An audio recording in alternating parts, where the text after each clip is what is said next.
La historia de hoy tiene lugar en el pequeño pueblo de Sarasota, Florida, un destino turístico en el cálido Golfo de México donde la gente se sentía segura hasta un día. Todo comienza con la vida de Carly, de 11 años, que, como la de cualquier otro niño, está llena de eventos. Los padres de la niña se divorciaron hace años, pero ella todavía los amaba a ambos. Cada fin de semana, volaba a Nueva York para ver a su padre. Pero Carly vivía con su madre y su padrastro. Era una de las niñas más encantadoras, amable y optimista, y siempre intentaba transmitir su eterno optimismo a quienes la rodeaban. Ella era así por culpa de su padre. Carly tenía el cabello rubio, los ojos azules y la nariz respingona.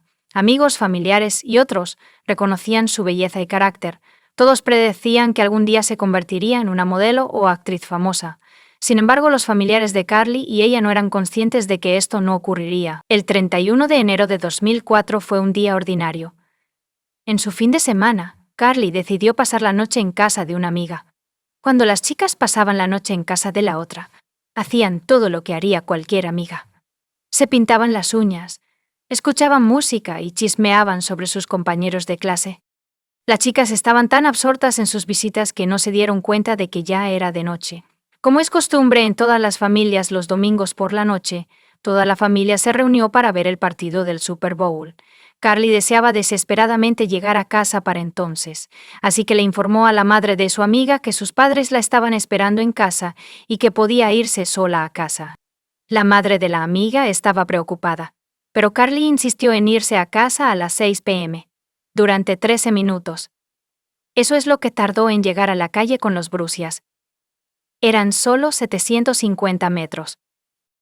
Después de que Carly se fue, la madre de la amiga contactó a los padres porque estaba preocupada e informó que Carly había salido sola. Susan, la madre de Carly, estaba muy preocupada por su hija, quien había ido sola, a pesar de que la distancia era de solo 2 calles. Así que una preocupada Susan le pidió a Steven, el padrastro de su esposo, que saliera y la encontrara. Steven sale inmediatamente para encontrarse con Carly. Debían encontrarse a mitad de camino y entrar a la tienda.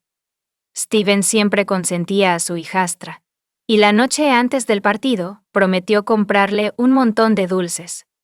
Steven recorrió toda la ruta varias veces, pero no pudo localizar a Carly. Ella desapareció. Las vidas de Carly y sus padres se sumergen en el horror a partir de ese momento. Los sentimientos de preocupación y emoción no fueron en vano, porque en el futuro anticiparon eventos que conmocionarían a toda la ciudad. Stevens buscó a Carly durante más de 1 hora. Pasó por la ruta unas cuantas veces más, esperando que él y Carly simplemente se hubieran desviado. Sin embargo, estaba claro que algo le había pasado. Después de todo, la distancia entre las casas era manejable, y todos estaban familiarizados con la ruta. Susan y Steven salieron de nuevo a buscar a Carly. Caminaron por las calles y condujeron por los vecindarios, gritando y buscando a la niña por su nombre. Revisaron todas las áreas sospechosas, incluyendo un aterrizaje boscoso, y luego notaron algo extraño. Una grúa roja pasaba lentamente junto a ellos, así que decidieron seguirla. Susan y Steven continuaron siguiendo la grúa y descubrieron que se dirigía a la casa de la amiga de Carly, lo cual los sorprendió. La misma grúa roja que habían visto antes estaba estacionada fuera de la casa de su amiga, donde Carly había salido unas horas antes y desapareció. Estaba estacionada fuera de la casa de la amiga de Carly. La grúa roja les pareció inusual a los padres. Susan llama al 911 después de darse cuenta de que Carly no está por ninguna parte. Cuando un adulto desaparece, la policía generalmente espera 24 horas antes de realizar una búsqueda. Buscar a los niños siempre requiere una acción inmediata. Como resultado, los oficiales se dividieron inmediatamente en equipos y comenzaron a entrevistar a la familia del amigo de Carly y a los propios padres de Carly, Steve y Susan. Los detectives investigan la ruta en el área inmediata, sin embargo, no pudo ser encontrada. Steven y Susan están desesperados y no tienen idea de qué hacer. Durante la búsqueda, los amigos de la familia de Carly pueden encontrar volantes con una foto y la inscripción «Carly desaparecida» en todas las paredes y postes de la ciudad. Cuando la gente comenzó a dudar de Steven, el padrastro de Carly, mientras repartía volantes en una empresa local, le preguntó a uno de los empleados si podía comprarle sustancias ilegales. Los empleados estaban sospechosos porque su hijastra solo había desaparecido durante unos días. Los empleados informaron del incidente a las autoridades. Los detectives también mantuvieron un ojo en Steven, creyendo que era sospechoso. La policía decidió llevar a Steven para interrogarlo. Durante el interrogatorio, Steven declaró que había estado con Susan en casa todo el tiempo, lo cual ella confirmó. Además, mientras caminaba por la calle para encontrarse con ella en casa de un amigo, estuvo hablando por teléfono con Susan todo el tiempo, como muestran los registros telefónicos. Steven informó que no encontró a Carly a pesar de haber recorrido su ruta durante más de una hora. Steven siguió siendo un sospechoso incluso después de que su coartada hubiera sido investigada a fondo. Sin embargo, Steven recordó una sospechosa grúa roja que él y Susan habían visto el día en que desapareció. Su dueño era Ron Showkit. Ron había estado saliendo con la madre de su amiga Carly durante meses. Steven le dijo a la policía que vio la camioneta conduciendo lentamente cerca de una zona boscosa poco después de la desaparición de Carly, y luego deteniéndose cerca de la casa de la amiga de Carly. Los investigadores también comenzaron a probar esa teoría. Llamaron a Ron para interrogarlo. Ron declaró que había salido para trabajar antes que Carly y no había notado nada inusual. La policía también rastreó los movimientos de Ron ese día, verificó su coartada y lo descartó como sospechoso, porque estaba en el trabajo cuando Carly desapareció, como confirmaron su empleador y las cámaras de vigilancia. El día después de la desaparición de Carly, la policía decidió contactar a Susan nuevamente. Ella les dijo a los policías que su hija nunca se había escapado antes, y no tenía ninguna razón para creer que Carly se hubiera escapado. Sin embargo, la información proporcionada por los amigos de Carly difería significativamente de la versión de Susan. La amiga de Carly informó a la policía que ella había estado extremadamente deprimida y molesta el día anterior. En sus conversaciones, expresó su renuencia a regresar a casa, afirmando que tenía demasiadas responsabilidades. Esta nueva información llevó a los funcionarios de la ley a considerar la posibilidad de que Carly se hubiera ido voluntariamente. Sin embargo, dada su corta edad, los investigadores no pueden descartar completamente la teoría del secuestro. Para proporcionar una claridad completa, los investigadores han pedido a Susan que se comunique con el dentista de Carly y obtenga los registros dentales, los cuales podrían ser útiles si se requiere identificación. A la mañana siguiente, los oficiales de policía utilizaron perros de la policía para buscar a Carly. Susan y Steven permitieron que los manejadores caninos de los perros entraran en el dormitorio de su hija. El perro olfateó la ropa de cama del dormitorio y la ropa de la niña antes de seguir el rastro. Siguieron la ruta planificada de Carly desde la casa de su amiga hasta la suya. Las huellas de Carly llevaron a la policía a un lavadero de autos, donde aparentemente intentó tomar un atajo. Los perros perdieron el rastro de Carly cerca de la entrada trasera del lavadero de autos. Afortunadamente, el área estaba equipada con 2 cámaras, una capturando los coches más cerca de la entrada y la otra capturando los coches más alejados. Desafortunadamente para los policías, había algunos puntos ciegos que permanecieron ocultos. La policía reconoce que si Carly fue llevada por un criminal, es poco probable que lo hiciera bajo vigilancia de cámaras, pero se sentaron a examinar las grabaciones. La cámara en la entrada no grabó nada. Los oficiales revisaron todas las grabaciones desde las 6 p.m. No había grabaciones desde las 9 p.m. en adelante. Sin embargo, una segunda cámara en la esquina lejana captó algunos momentos interesantes. A las 6:21 p.m., cautivó a Carly. Caminó con paso tranquilo hacia la casa. Carly llevaba la misma camiseta roja y jeans azules, con el cabello recogido en un pequeño moño.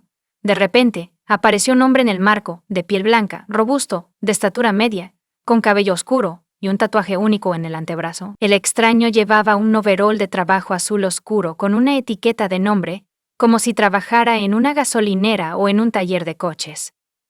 El presunto perpetrador se acercó a Carly y dijo algo, agarrándole las muñecas y arrastrándola hacia el punto ciego de la cámara. Probablemente esta fue la última persona que vio a Carly con vida, criminal o no.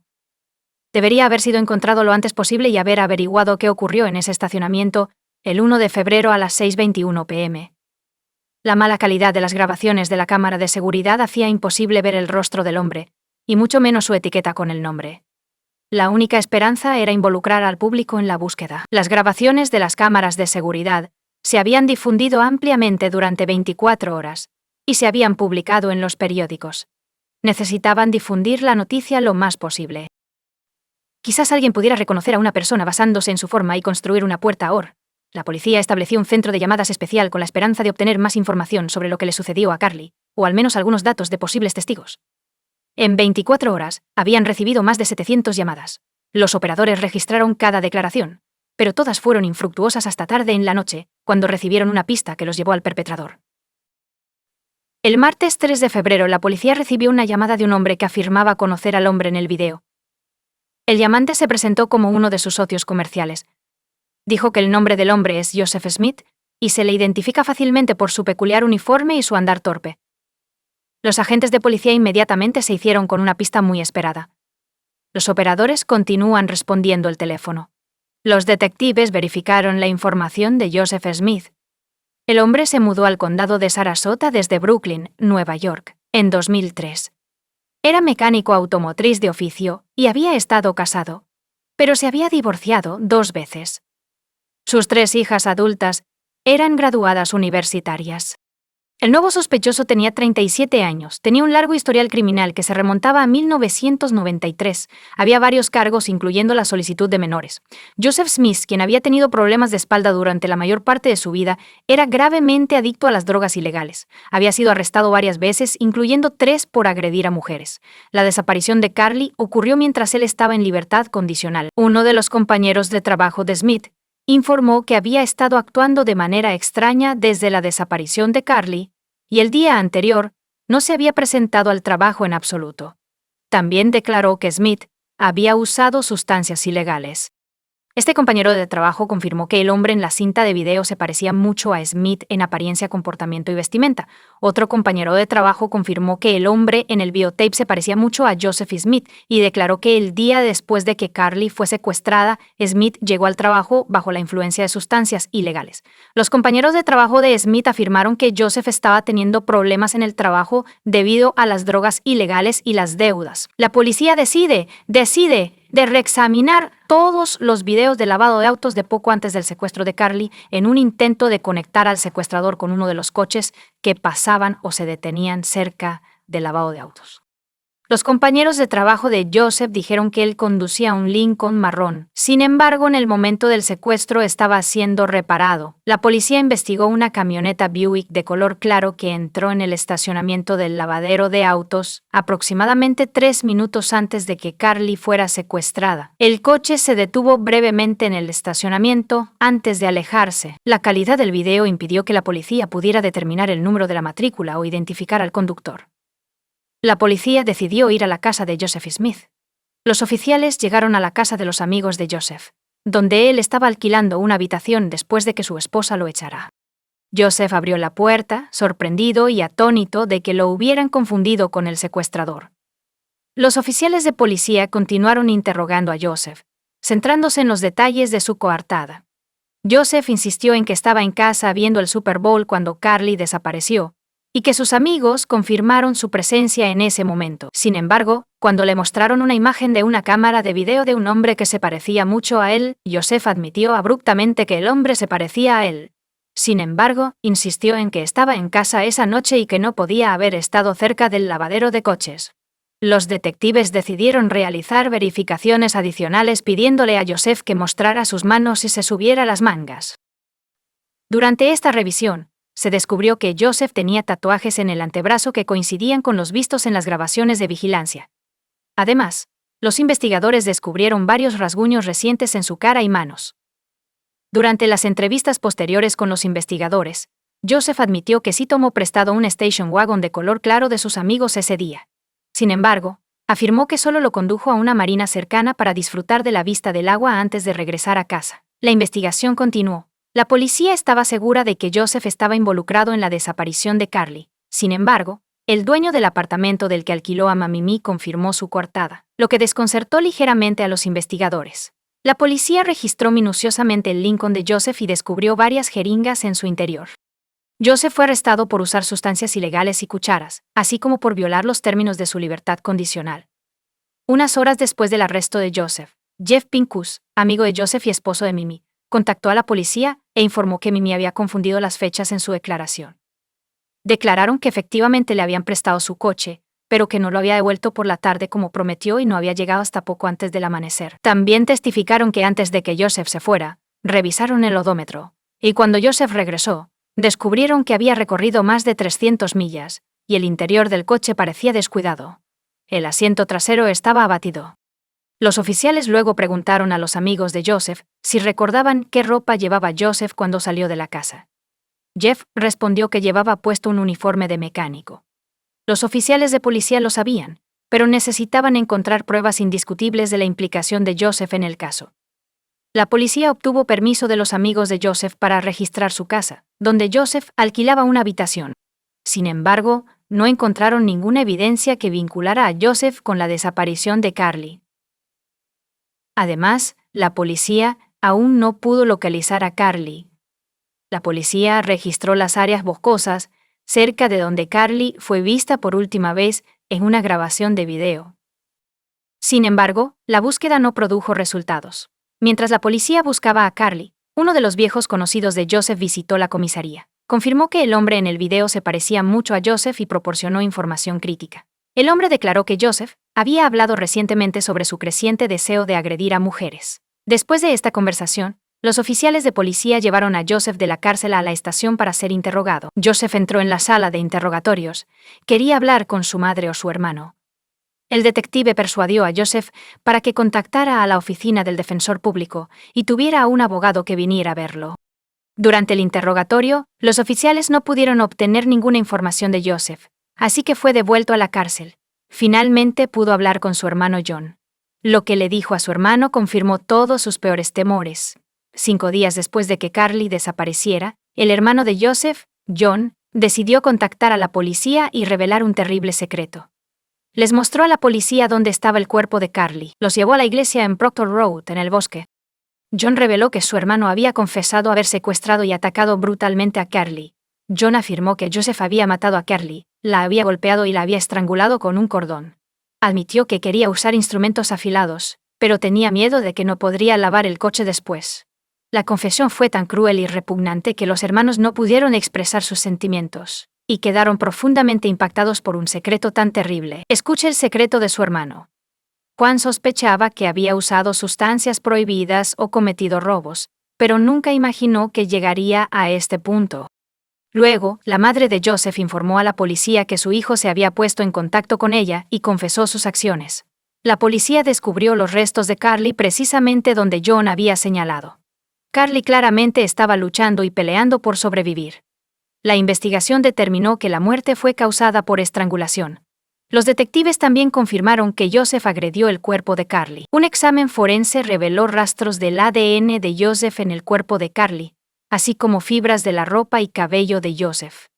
Es decir, la culpabilidad del perpetrador fue completamente probada en el coche que Joseph tomó prestado de unos amigos ese día, así como el cabello de Carly y varios hilos de ropa que coincidían con la que ella llevaba puesta en ese momento. Joseph fue acusado de asesinato. El abogado defensor intentó argumentar que los oficiales de policía incriminaron a su cliente, pero se descubrieron fluidos corporales y cabello de Joseph en el cuerpo de Carly. Según la versión de la fiscalía, Joseph Smith tomó una gran dosis de drogas psicotrópicas ese día. El público se indignó entonces de que un hombre con un pasado criminal y tendencias delictivas tan evidentes hubiera sido liberado tan silenciosamente de la prisión, donde había estado encarcelado 13 veces en los 10 años anteriores. Además, aproximadamente un mes antes del secuestro de Carly, las autoridades locales pidieron a un juez de Florida que emitiera una orden de arresto contra Joseph Smith por una violación de la libertad condicional. El juez, sin embargo, negó emitir la orden de arresto, citando la falta de la policía para completar la documentación requerida, y así se argumentó que si este hombre hubiera sido apartado de la sociedad desde el principio, este terrible caso podría no. La pequeña Carly estaría viva, y su madre no tendría que pasar por todos estos eventos traumáticos. El día en que todo se decidió fue el 24 de octubre de 2005. Joseph Smith fue condenado por asesinato en primer grado y sentenciado a muerte mediante inyección letal. Él permaneció en prisión, esperando su sentencia de muerte. Smith también fue sospechoso del asesinato de Tara Riley, de 25 años, en 2000, quien fue descubierta muerta y desnuda en un estanque detrás de una tienda Walmart. Pero el caso nunca se resolvió. Aunque John, quien se opuso a su hermano en la corte, afirmó que Joseph fue quien mató a Tara, él es un cobarde y se niega a admitirlo. John estaba seguro de que su hermano también era culpable de esto. John declaró: "Mi hermano es el cobarde definitivo. Ha pasado toda su vida insultando y humillando a los que son más débiles que él. Nunca admitirá lo que ha hecho. Y si es liberado, quién sabe cuántas vidas inocentes tomará. Siempre ha sido así, por eso su esposa lo dejó". Pero sus padres creyeron hasta el final que era un buen hombre. El 18 de julio de 2017, la sentencia de muerte de Joseph fue anulada y se firmó una nueva legislación. Establecía que el jurado votaría 10 de 10 a favor de la pena de muerte. Joseph tenía programado una nueva audiencia de sentencia. Sin embargo, fue pospuesto. Susan, la madre de Carly, comenzó a usar sustancias ilegales inmediatamente después de enterarse de la muerte de su hija. Estaba devastada por la muerte de su única hija. Susan trató de recomponerse, asistiendo al Fondo de Defensa de los Niños y a otros padres en su búsqueda de los desaparecidos. Con todas sus fuerzas, intentó ayudar a otros a evitar eventos tan traumáticos. Después de todo, Susan sabía lo que era pasar por una experiencia así, pero, después de enterarse de que Joseph sería indultado y posiblemente liberado, Susan perdió el sentido de la vida. No pudo soportarlo más, y murió al tomar una dosis letal de sustancias prohibidas. Smith estaba esperando una audiencia de revisión de sentencia programada para 2019 que podría haberle salvado la vida. Joseph Smith logró evitar la pena de muerte. Sin embargo, en marzo de 2021, la Fiscalía General confirmó que debía enfrentarse a una nueva audiencia de sentencia. Smith murió en prisión el 26 de julio de 2021, a los 55 años. No se pudo determinar la causa de su muerte. Al final de la historia, nos gustaría afirmar que el perpetrador mató a la pequeña Carly y arruinó las vidas de Susan, la familia de Carly y sus amigos. También cometió otros crímenes atroces que nunca pueden ser justificados. Comparte tu opinión con nosotros en los comentarios y suscríbete al canal para más.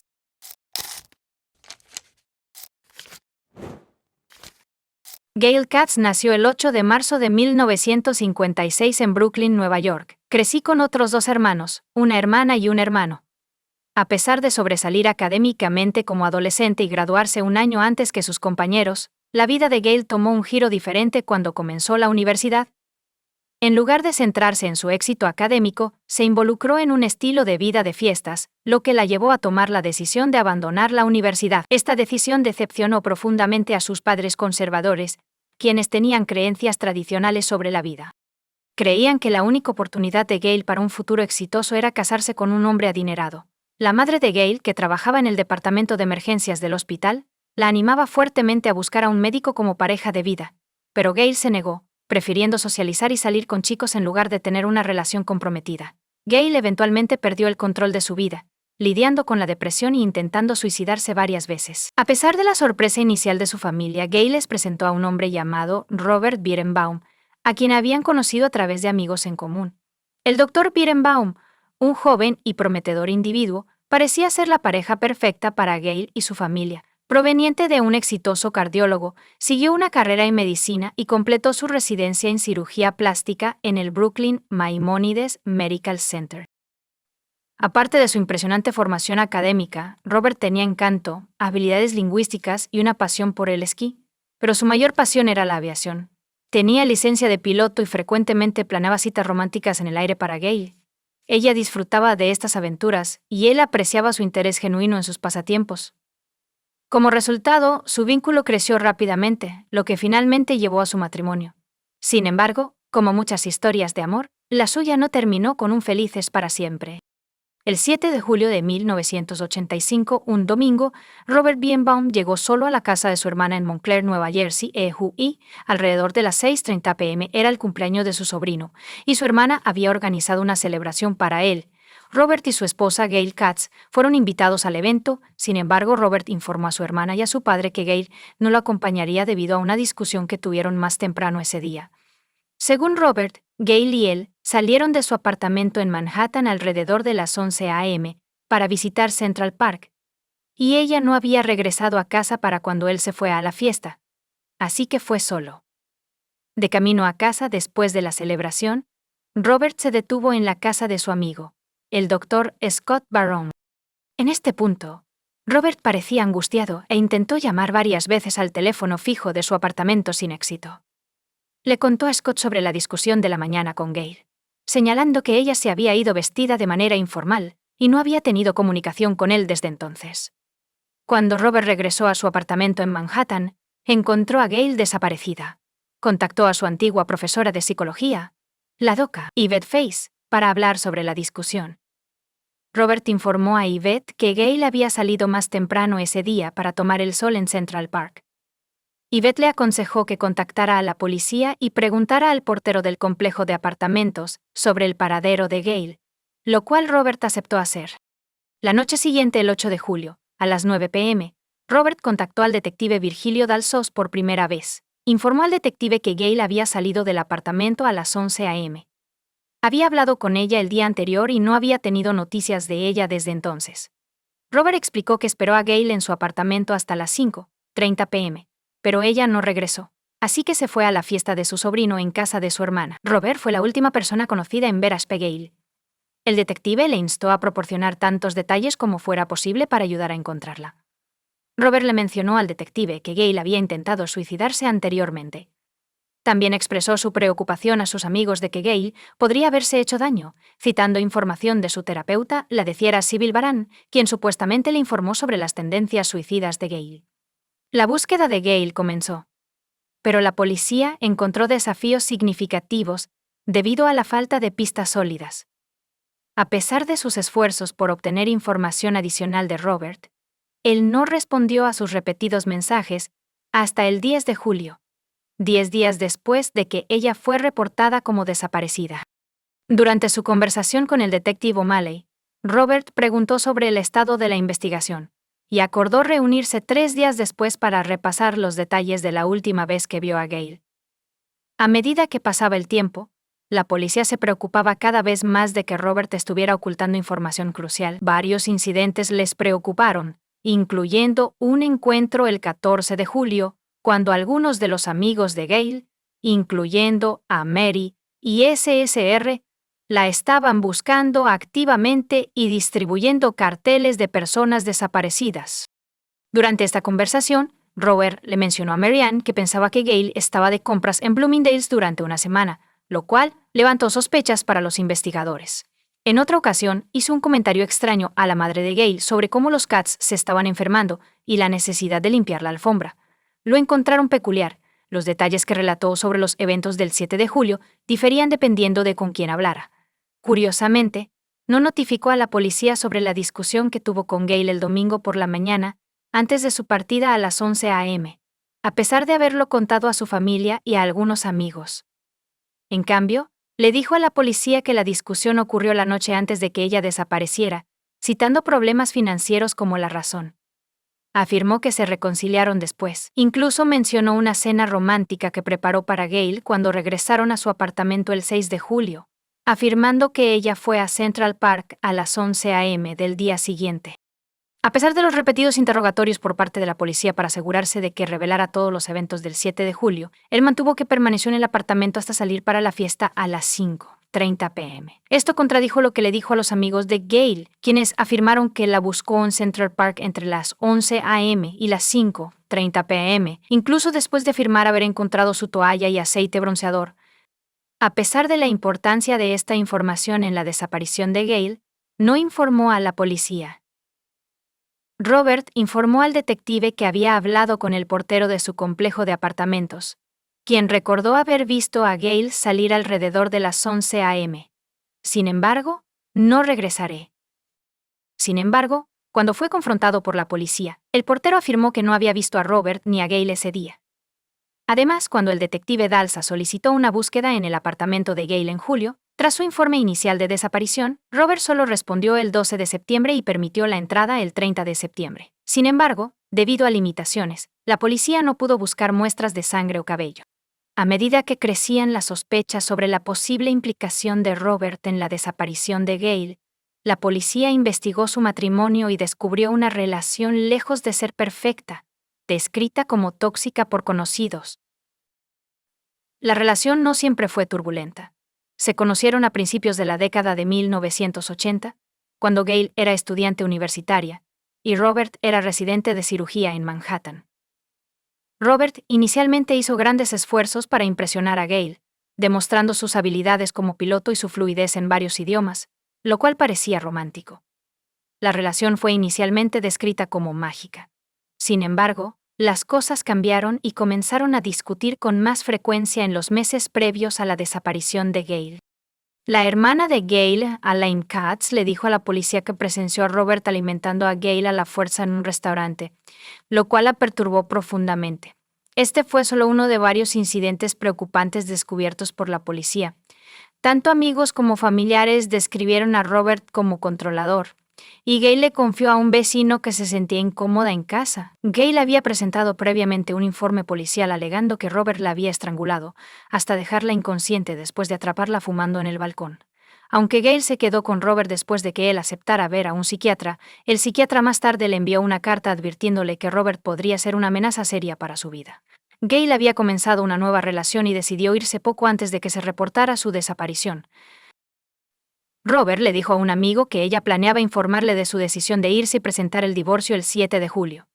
También declaró que si Robert se negaba a cooperar y aceptaba un acuerdo, ella revelaría la carta que recibió de su psiquiatra, advirtiéndole sobre el peligro potencial que él representaba, posiblemente incluso mostrándola a sus colegas. La policía concluyó que la acumulación de pruebas circunstanciales apuntaba a la implicación de Robert en la desaparición de Gail. Sin embargo, quedaba un obstáculo significativo. Gail aún no había sido encontrada. La búsqueda de Gail continuó mientras su familia y amigos trabajaban para descubrir la verdad sobre su aparición. Sin embargo, Robert parecía despreocupado. Pasaba mucho tiempo en los Hamptons, asistiendo a fiestas y desarrollando relaciones con otras mujeres. En septiembre de 1985, una mujer llamada Ladraur Berta Karnowski se mudó con él a su hogar conyugal, y estuvieron juntos durante aproximadamente un año. A pesar de los esfuerzos continuos, no se pudo encontrar rastro alguno de Gail, y no se realizaron arrestos. Aunque no se habían realizado arrestos, el detective jefe Andy Rosenzweig seguía llevando a cabo una investigación activa y continua sobre la desaparición de Gail. El detective Rosenzweig revisó las pruebas, consciente del amor de Robert por volar y de su licencia como piloto, y se centró en verificar los registros de vuelos en el aeropuerto de Nueva Jersey. Se sabía que Robert alquilaba aviones con frecuencia. Una investigación en los registros reveló que el 7 de julio de 1985, a las 4:30 p.m., alquiló un avión Cessna 172 en el aeropuerto Caldwell en Fairfield, Nueva Jersey, y lo devolvió después de 1 hora y 56 minutos. Sin embargo, Robert había cambiado la fecha en su propio registro de vuelo al día siguiente, 8 de julio. El descubrimiento del detective Rosenzweig generó preocupaciones. ¿Por qué intentó Robert ocultar el vuelo? El detective Rosenzweig sospechaba que Robert había matado a Gail y había desechado su cuerpo en el Océano Atlántico. Los registros de vuelo de Roberts mostraron que tenía suficiente tiempo para volar 165 millas a través de una porción del océano. Sin embargo, sin el cuerpo de Gail, la oficina del fiscal del distrito creía que no había suficientes pruebas para asegurar una condena. Durante años después de que Gail desapareciera en mayo de 1989, un torso apareció en Staten Island. En ese momento, las pruebas de ADN no estaban disponibles. En su lugar, un técnico de rayos X comparó una radiografía antigua del pecho con el torso y determinó que pertenecía a Gail. El torso fue entregado a la familia de Gail, quienes realizaron un servicio fúnebre para ella. A pesar de esta identificación, no se presentaron cargos, y Robert se mudó a Las Vegas, donde estableció una exitosa práctica de cirugía plástica. Continuó saliendo y se hizo muy conocido en la comunidad. Se casó con Janet Sally en 1996, y la pareja luego se mudó a Dakota del Norte, donde tienen una hija. A pesar de la aparente partida de Robert, el detective Rosenzweig estaba atormentado por el caso sin resolver de la desaparición de Gail y decidió reabrirlo una década después, cuando el análisis forense de ADN estaba disponible. Con el permiso de la familia de Gail, el torso fue exhumado para ser analizado, lo que eventualmente reveló que no pertenecía a Gail. A pesar de la ausencia del cuerpo de Gail, la policía y el DH creían tener suficientes pruebas para arrestar y acusar a Robert de asesinato en segundo grado. Robert se declaró no culpable de los cargos. El caso contra Robert se basaba únicamente en pruebas circunstanciales. No había testigos presenciales, pruebas forenses, confesiones ni cuerpos presentes. No obstante, la fiscalía afirmó que, a pesar de la naturaleza circunstancial de las pruebas, claramente apuntaban a una conclusión. Ellos argumentaron que Roberts asesinó a Gail en su apartamento después de enterarse de su intención de dejarlo. Según la policía, Robert pasó horas desmembrando el cuerpo de Gail antes de arrojarlo al océano entre Montauk Point, Nueva York, y Cape May, Nueva Jersey. La tarea de la fiscalía era persuadir al jurado de que Robert podía deshacerse del cuerpo mientras pilotaba el avión, afirmando que actuó solo. Para respaldar su argumento, presentaron 4 testigos expertos, así como un video que demostraba cómo se podría llevar a cabo tal acto. El jurado escuchó el testimonio de 4 testigos expertos.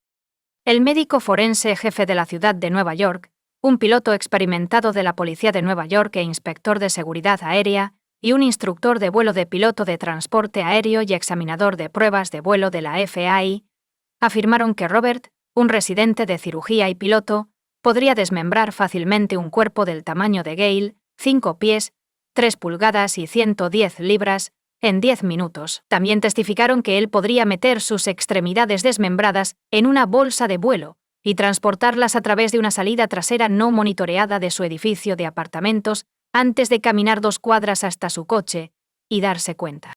Los expertos también afirmaron que Robert podría cargar la bolsa de vuelo en el avión Cessna 172 sin ser detectado y volar sobre el Océano Atlántico para deshacerse de los restos de las escalas. Notaron que el avión alquilado era relativamente sencillo de operar. La fiscalía presentó pruebas del motivo al jurado, revelando el romance de Gail y su deseo de dejar a Robert. Ella había hecho planes, había pedido dinero prestado, y estaba decidida a irse el 7 de julio. El tribunal se enteró de que Robert no notificó a nadie, incluida su familia, sobre sus actividades de vuelo ese día. El registro de vuelo alterado se presentó como evidencia de que él voló al día siguiente. Sin embargo, el tribunal fue informado sobre la naturaleza tumultuosa de la relación entre Robert y Gail, incluyendo alegaciones de violencia doméstica. Robert había descrito anteriormente sus discusiones como intensas y volátiles. Hubo informes de que él expresaba odio hacia Gail y hacía declaraciones que implicaban un deseo de perjudicar su testimonio, revelando tanto amenazas directas como percibidas hechas por Robert. En el otoño de 1983, Gail contactó a su primo Hilary Wiese, un abogado, y le contó que ella y Robert tuvieron una acalorada discusión durante la cual él la estranguló, dejándola inconsciente por primera vez, aunque no era la primera vez que la estrangulaba. Además, la terapeuta de Gail, la doctora Sybil Baran, testificó. A pesar de las afirmaciones de Roberts de que Gail era suicida, el doctor Baran declaró que nunca había discutido tales preocupaciones con Robert y no creía que Gail fuera suicida. La defensa argumentó que Robert era inocente, describiendo a Gail como una persona con problemas de salud mental, adicción a las drogas y relaciones inestables con otros hombres. Llamaron a un testigo que afirmó haber visto a Gail en una tienda de bagels unos días después de que desapareciera. Sin embargo, la fiscalía le dijo al jurado que la descripción de la mujer por parte del testigo no coincidía con la de Gail. Después de 5 horas y media de deliberación, el jurado condenó a Robert por asesinato en segundo grado. Como resultado, fue condenado a 20 años de prisión a cadena perpetua. Robert apeló el veredicto, pero finalmente no pudo revocarlo. Después de cumplir 20 años de su condena, Robert confesó por primera vez durante una audiencia de la Junta de Libertad Condicional en 2020. Admitió haber matado a Gail y haber arrojado su cuerpo desde un avión, lo cual era consistente con la teoría de los hechos de la fiscalía. Roberts describió cómo discutieron, y él se sintió abrumado, eventualmente atacando y estrangulando a Gail. Luego voló un avión, abrió la puerta y arrojó su cuerpo al océano. Cuando se le preguntó sobre su motivación para el asesinato, Robert lo atribuyó a su inmadurez e incapacidad para controlar su ira de manera efectiva. A pesar de su confesión, el cuerpo de Gail nunca ha sido encontrado. Comparte tu opinión con nosotros en los comentarios y suscríbete al canal para más contenido.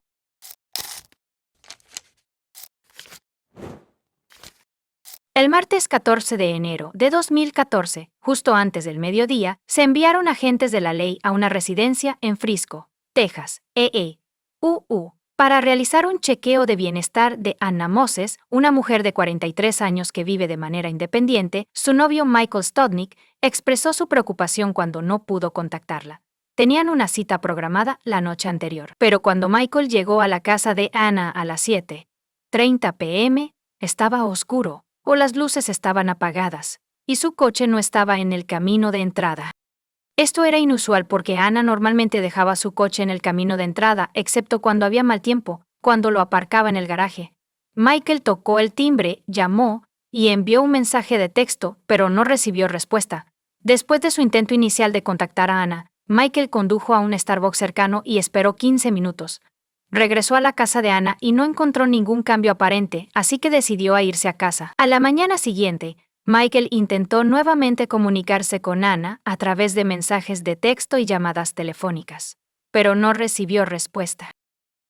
Preocupado, contactó a algunos de sus amigos, quienes también informaron no haber tenido noticias de ella a las 9 a.m. En la mañana del 14 de enero, Michael regresó a la casa de Anna y descubrió que sus cubos de basura seguían en la entrada y que los paquetes permanecían sin abrir en su puerta.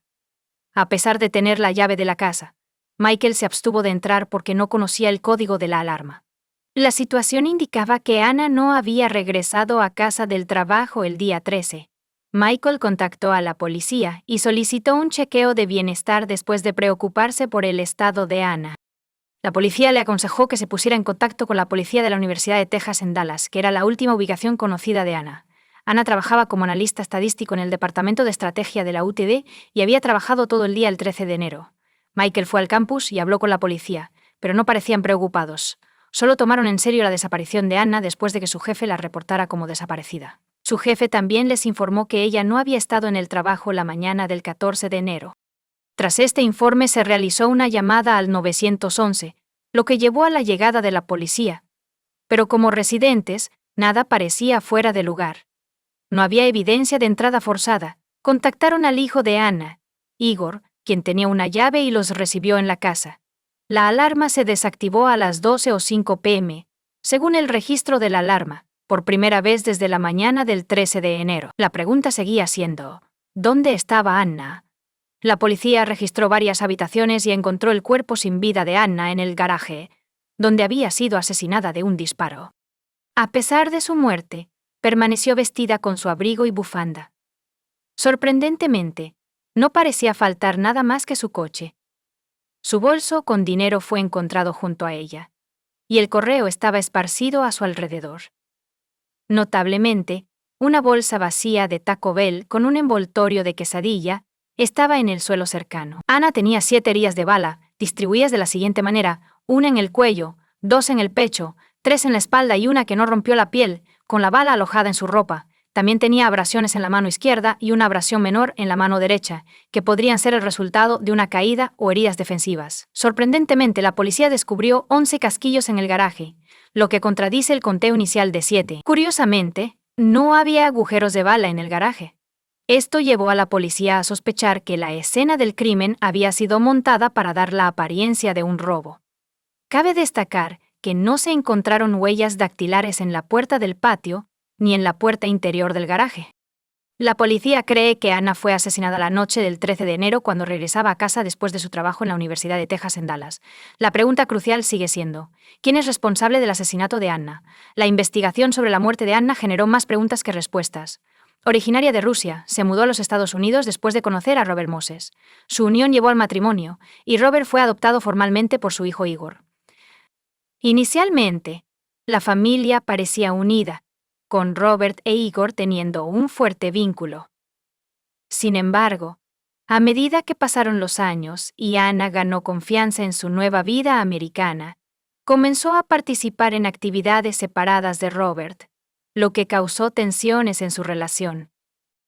Y sus interacciones con otros hombres contribuyeron a la ruptura de su matrimonio. Una de estas conexiones fue con el Dr. John Willerkowski, un colega que le proporcionaba generosamente asistencia financiera cuando era necesario. Anna también pasaba tiempo con Jerry Casper, un hombre que compartía su pasión por la ópera y los musicales.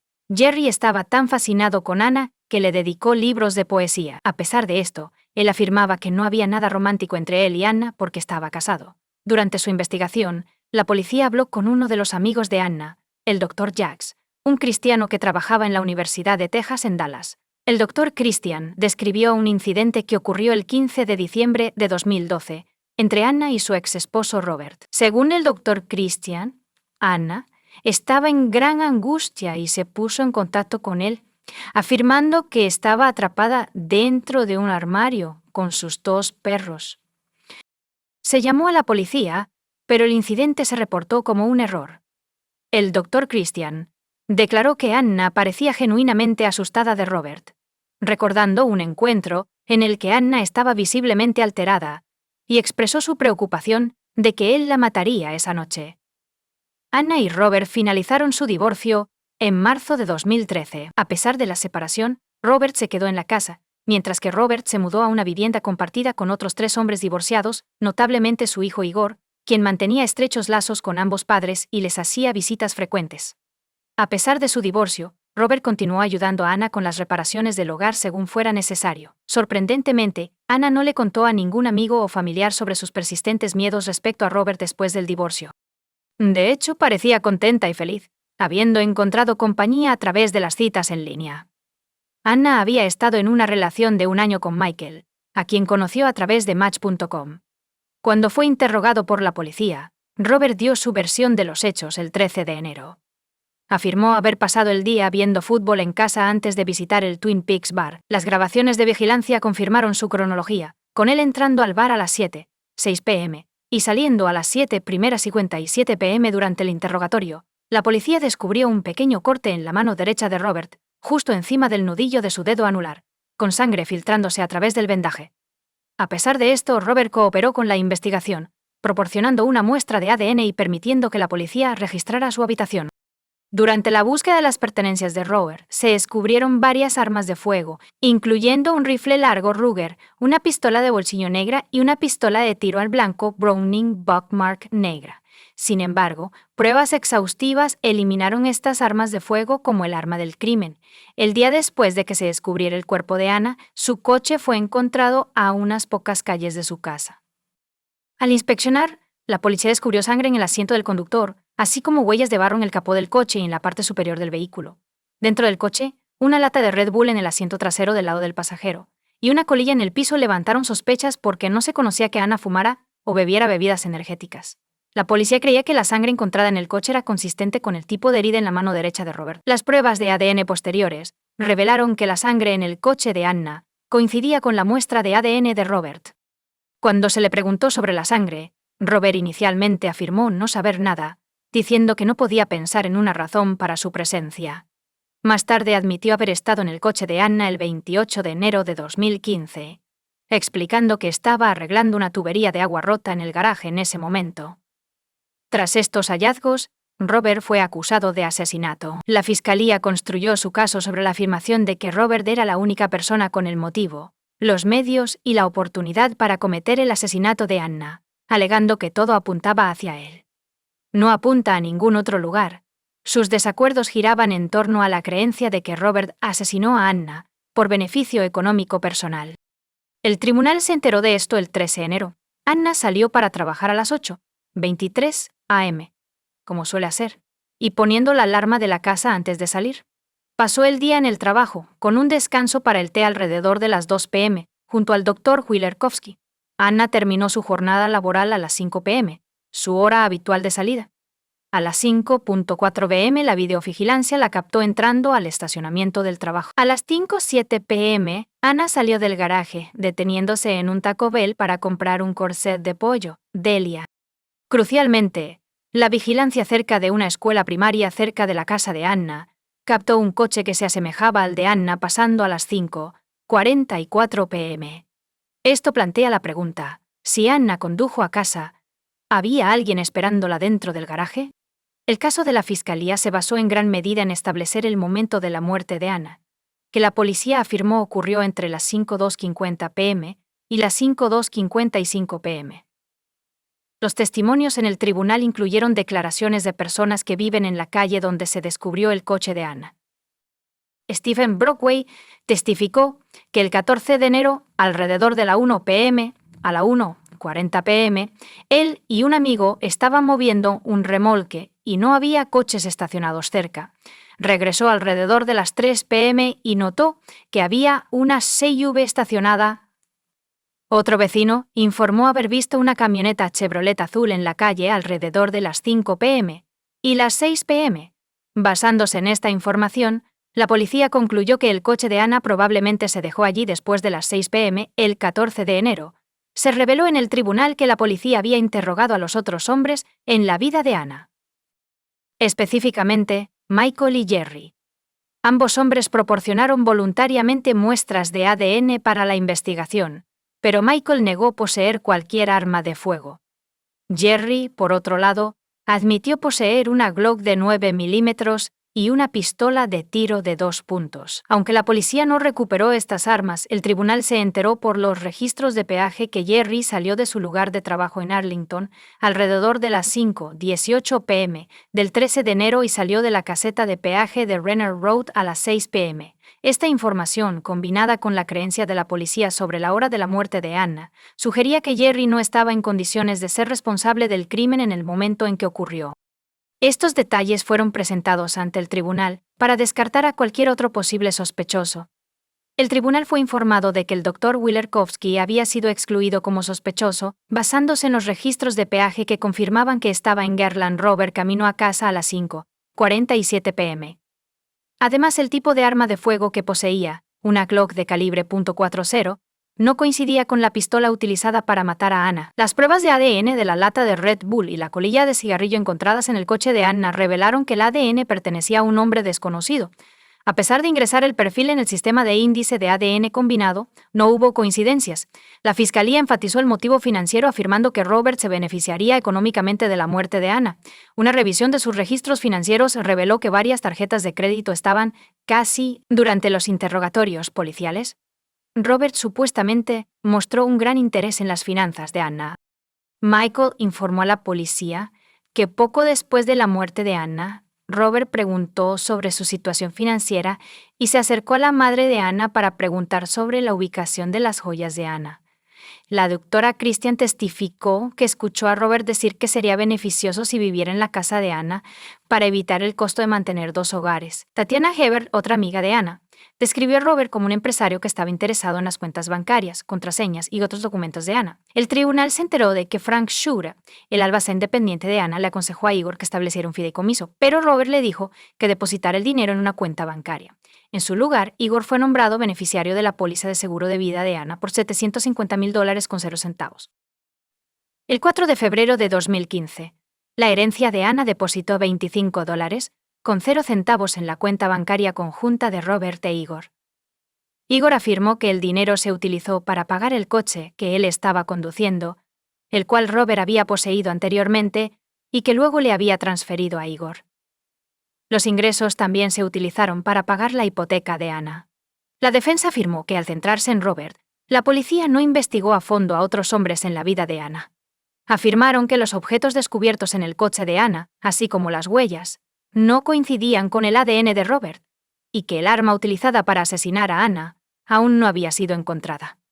En defensa de Robert, se argumentó que no se vio afectado financieramente por la muerte de Anna.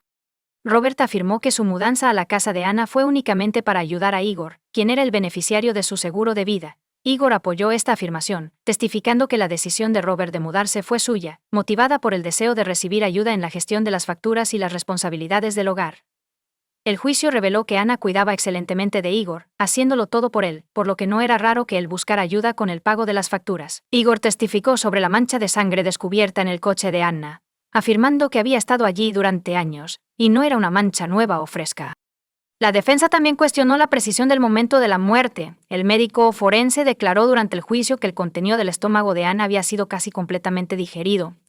La defensa argumentó que si ella hubiera comido la quesadilla y muerto antes de las 6 p.m., habría habido más restos de comida identificables en su estómago.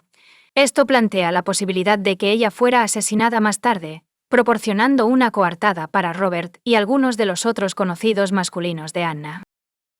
A pesar de los argumentos de la defensa, un jurado del condado de Collin declaró a Robert Arthur Moses culpable de asesinato en primer grado de su exesposa Anna por motivos financieros y de su relación a finales de 2016, condenándolo a cadena perpetua después de más de 8 horas de deliberación.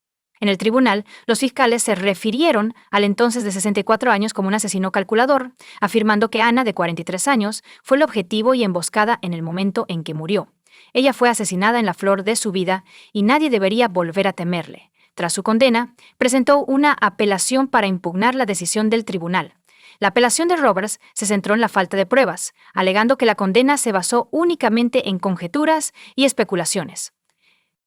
La apelación se centró en piezas específicas de evidencia, incluyendo la quesadilla de pollo de Taco Bell y la inexplicada gran suma de dinero en la cuenta de ahorros de Anna en el momento de su muerte.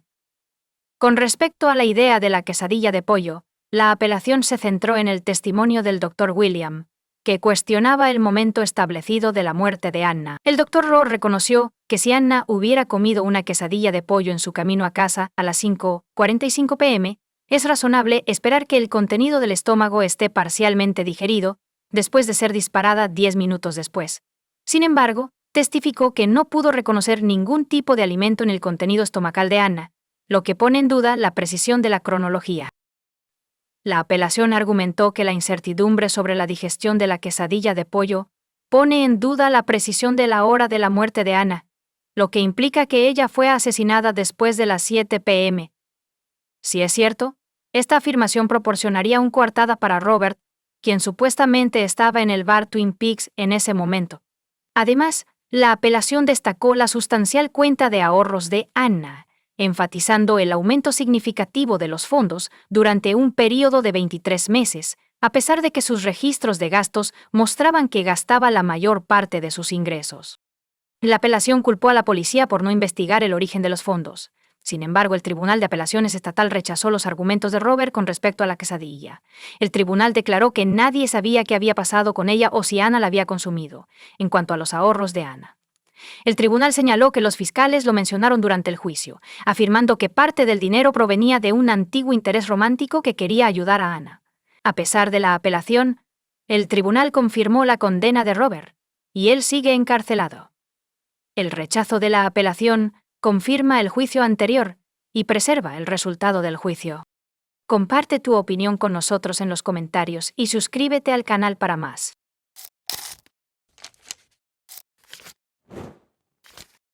En la tranquila ciudad costera de San Agustín, Florida, el 8 de julio de 2010 fue un día que aquellos que la conocían nunca olvidarían.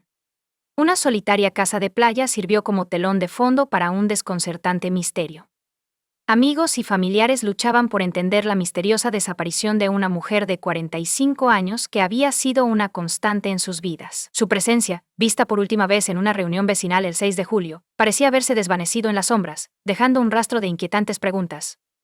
Brittany Tabar, de 45 años, residente de St. Augustine, Florida, tenía un corazón tan grande como el océano y una sonrisa que podía iluminar incluso el día más oscuro. Brittany tenía una familia numerosa con muchos hermanos, pero todos vivían lejos, al otro lado del país. La querían a pesar de la distancia, pero los altibajos de la vida los habían separado. Las personas que conocían a Brittany hablaban de ella con cariño. Era conocida por su amabilidad, su espíritu generoso y su respeto inquebrantable hacia todos los que conocía. Brittany tenía un talento para ayudar a los demás, lo cual la definía en un giro intrigante del destino. Brittany alguna vez puso su mirada en Hollywood, con la esperanza de descubrir sus sueños en medio del brillo y el glamour de la ciudad. Después de que su aventura en Hollywood fracasara, Brittany regresó a San Agustín, su ciudad natal. Forjó un nuevo camino aquí, convirtiéndose eventualmente en fotógrafa y agente inmobiliaria. Su lente de cámara capturó la belleza del pueblo, y su actitud amigable ayudó a los demás. El amor de Brittany por hacer amigos fue lo que realmente la diferenciaba. Tenía un talento especial para convertir a los extraños en amigos, y su red en San Agustín se expandió rápidamente. Personas de todos los ámbitos de la vida se sentían atraídas por su personalidad contagiosa. Sin embargo, la vida es impredecible, y Brittany no tenía idea de lo que iba a suceder a continuación. La última aparición de Brittany en la comunidad fue la noche del 6 de julio, solo 2 días antes de su misteriosa desaparición. Ella estaba animada mientras socializaba con vecinos y amigos en la animada fiesta. Más tarde esa noche, alrededor de las 9 p.m., hizo una parada rutinaria en una gasolinera cercana para llenar el tanque de su Toyota RAV4. Sin embargo, después de esta parada aparentemente rutinaria, Brittany se convirtió en un misterio elusivo cuando amigos preocupados por su desaparición fueron a su casa. Parecía normal por fuera, No parecía haber actividad dentro de la casa. Su coche estaba notablemente ausente, lo que llevó a algunos a especular que ella había dejado temporalmente su casa por unos días. Sin embargo, su familia estaba preocupada porque sabían que era inusual que ella se fuera sin informar a nadie. La policía no inició una investigación de inmediato porque nada parecía fuera de lugar, y no había evidencia de juego sucio, ni de que Brittany hubiera sufrido algún daño. Amigos y su pareja, Tim Martin, entraron en su casa a través de un cerrajero, y tras una inspección más detallada, una escena extraña se desplegó ante sus ojos. La casa tenía una limpieza casi antinatural, como si hubiera sido fregada a fondo, dejando un olor distintivo a productos de limpieza, particularmente lejía. Los dos pequeños perros Bichon Frise de Brittany, Cobear y Yui también estaban desaparecidos, pero sus gatos permanecían dentro de la casa. El zumbido del aire acondicionado de fondo añadía al misterio, lo cual era inusual para Brittany, quien normalmente se preocupaba por el consumo de energía y no lo dejaba encendido ni siquiera si solo se iba por unos días. Los amigos de Brittany le dijeron a la policía que ella les había expresado preocupación y miedo.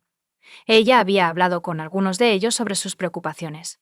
Esta inquietud surgía de una disputa contenciosa que tenía con su vecina, y lo que alguna vez había sido una relación cordial se había convertido en un hervidero de hostilidad, marcado por escaramuzas físicas, escaramuzas legales y los fervientes intentos de Brittany por obtener una orden de restricción permanente contra Anna.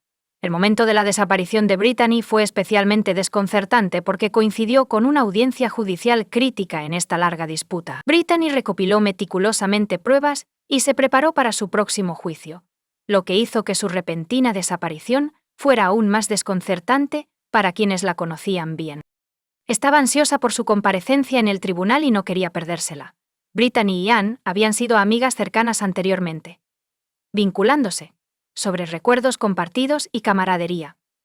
Sin embargo, la idílica amistad de Anne comenzó a desmoronarse cuando su novio cruzó el Atlántico desde Irlanda, lo que la llevó a buscar alojamiento para su compañera de cuarto con el fin de hacer espacio para su vista. Brittany, siempre complaciente, aceptó alojar a la compañera de cuarto de Anne, pero luego cambió de opinión. Este cambio abrupto aumentó las tensiones entre Brittany y Anne, sentando las bases para una disputa contenciosa. El conflicto escaló a proporciones alarmantes, culminando en una impactante pelea física que resultó en el arresto de Brittany por cargos de agresión. Su actitud, que antes era acogedora, había cambiado a una de determinación resuelta para buscar protección legal contra las amenazas percibidas de Anne. Brittany llevaba una cámara de video con ella en todo momento, documentando cada interacción con Anne para reunir pruebas irrefutables para la inminente batalla legal. Entre estos enfrentamientos, el día en que Brittany desapareció surgió como un momento decisivo. Había anticipado durante mucho tiempo el día en que comparecería en el tribunal para la demanda civil que buscaba una orden de restricción permanente contra Anne. Había trabajado duro para reunir pruebas y prepararse para presentar su caso a sus amigos y familiares. La idea de que Brittany se perdiera voluntariamente esta audiencia crítica parecía implausible, mientras que Anne, naturalmente, se convirtió en una persona de interés a los ojos de los investigadores. Las indagaciones iniciales indicaron que tenía una coartada creíble. Unos días después de la última vez que vieron a Brittany, sus dos queridos perros, Cobear y Yui, fueron encontrados vagando por separado en Hopkins, Carolina del Sur, añadiendo un giro inesperado al caso. En medio de esta disputa vecinal, surgió otro aspecto de la personalidad de Brittany, un espíritu compasivo que había abierto su hogar a al menos 8 personas sin hogar diferentes a lo largo de los años. Brittany los recibió calurosamente, ofreciéndoles refugio a cambio de su ayuda con varias tareas del hogar. Entre ellos estaba Joseph Dean Roberts, un joven de 26 años que había vivido recientemente con Brittany. Brittany solo había conocido a Joseph unas semanas antes de su misteriosa desaparición en una librería Barnes & Noble local. A pesar de sus breves interacciones, Joseph le había contado su desgarradora historia. Se había quedado sin hogar después de perder su trabajo en la gasolinera Kangaroo en la playa de San Agustín.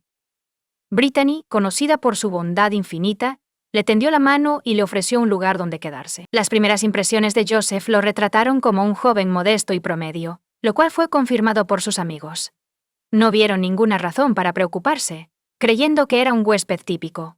Sin embargo, Joseph tenía una trágica historia, diciéndole a los amigos de Brittany que había perdido a sus padres y que su situación de vida se había vuelto hostil, lo que lo llevó a buscar refugio bajo su techo. Brittany hizo un esfuerzo extraordinario cuando se mudó al comprar una computadora compartían la ambición de iniciar juntos un negocio de diseño web, lo cual reflejaba el espíritu aventurero de Brittany. La policía, que siempre estaba ansiosa por probar cosas nuevas, se interesó cada vez más en Joseph, a medida que aprendían más sobre su relación con Brittany y los eventos que rodearon su desaparición. Lo detuvieron por exceso de velocidad en el coche de Brittany, en Evanston, Wyoming, el día después de su desaparición. Extrañamente, fue liberado sin ser interrogado sobre su paradero. Sin embargo, a medida que avanzaba la investigación, surgió un patrón más siniestro que implicaba a Joseph en la perturbadora cadena de eventos mientras los investigadores profundizaban en la misteriosa desaparición de Brittany Genevieve Tavares. Joseph Dean Roberts emergió como una figura clave en el misterio que se desarrollaba. Sus acciones y conexiones con Brittany despertaron sospechas, dejando un rastro de preguntas que exigían respuestas. Joseph se había convertido en una persona de interés por una variedad de razones. En primer lugar, él fue la última persona conocida que estuvo con Brittany la noche del 6 de julio, justo antes de su desaparición. En segundo lugar, había estado en posesión del coche de Brittany poco después de que ella desapareciera, lo cual era un hecho perturbador que no podía ser ignorado. Las circunstancias que rodearon su encuentro con las fuerzas del orden en Evanston, Wyoming, eran bastante desconcertantes. El 11 de julio fue detenido por exceso de velocidad mientras conducía el coche de Brittany. A pesar de estar solo y en posesión de su vehículo, el oficial de policía que lo detuvo no hizo ninguna conexión con la desaparición de Brittany y lo dejó ir con una advertencia. Las acciones de Joseph no terminaron en la parada de tráfico. Más tarde ese día, fue visto en un Walmart en Ontario, comprando artículos que levantaron sospechas. Adquirió una tienda de campaña, una camiseta negra y pantalones cortos de carga color beige. Estas compras inusuales alimentaron la creciente sospecha de la implicación de Joseph en la desaparición de Brittany.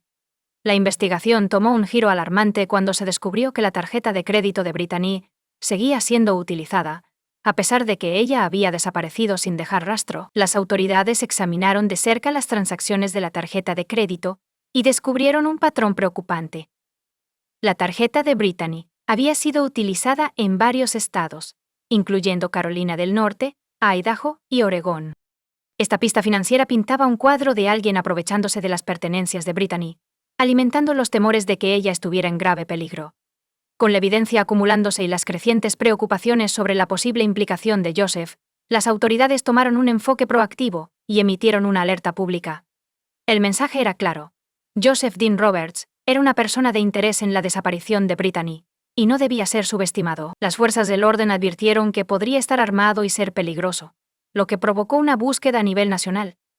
La esperanza de encontrar a Brittany con vida persistía, pero los detalles revelaban una imagen escalofriante y ominosa.